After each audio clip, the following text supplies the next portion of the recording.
नमस्कार, मैं हूं आपके साथ नम्रता। भारत संस्कृति का देश है। ये संस्कृति हमें सिखाती है कि कैसे अपनी परंपराओं को आगे लेकर जाना है। ये संस्कृति हमें बताती है कैसे रिश्तों को महत्व देना है। शायद यही वजह है कि भारत की तारीफ विदेशों में भी खूब होती है। यहाँ तक कि जब विदेशी टूरिस्ट भारत आते हैं तो यहाँ के रंग में रंगे हुए दिखाई देते हैं। आज आपको एक ऐसी खबर बताने जा रही है जो न सिर्फ आपका दिल जीतेगी बल्कि आपको भारतीय होने पर गर्व से भर देगी।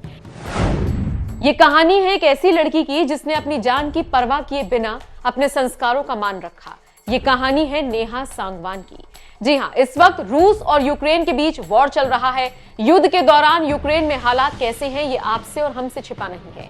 यूक्रेन में फंसे भारतीयों को जल्द से जल्द भारत वापस लाने के लिए विमान भेजे जा रहे हैं। ऑपरेशन गंगा के तहत अब तक कई भारतीयों को वापस लाया भी गया है। एक तरफ जहां यूक्रेन में फंसे भारतीय घर वापसी के लिए अपनी बारी आने का इंतजार कर रहे हैं, तो वहीं दूसरी तरफ हरियाणा की रहने वाली नेहा सांगवान ने आने से मना कर दिया है।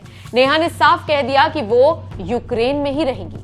आखिर इसके पीछे की क्या वजह है, आपको ये भी बताते हैं।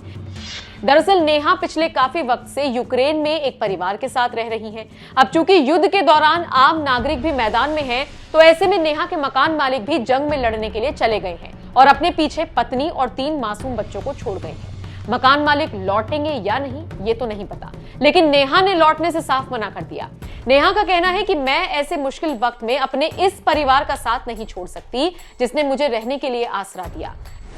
नेहा का परिवार काफी चिंतित है। कई बार नेहा से कह चुका है कि वापस आ जाए, लेकिन उन्हें 2 टूक कह दिया है कि वो नहीं आएंगी और इस परिवार की सेवा ही करेंगी। नेहा ने अपनी मां से भी कह दिया, मां मैं रहूं या ना रहूं लेकिन इस परिवार की सेवा करूंगी। आपको बता दें, नेहा यूक्रेन में रहकर MBBS की पढ़ाई कर रही हैं। हरियाणा के चरखी दादरी से ताल्लुकात रखने वाली 17 साल की नेहा सांगवान के पिता फौज में थे। पिछले साल ही उनका निधन हो गया था। उनकी मां पेशे से टीचर है। नेहा 1 साल पहले मेडिकल की पढ़ाई करने यूक्रेन गई थी।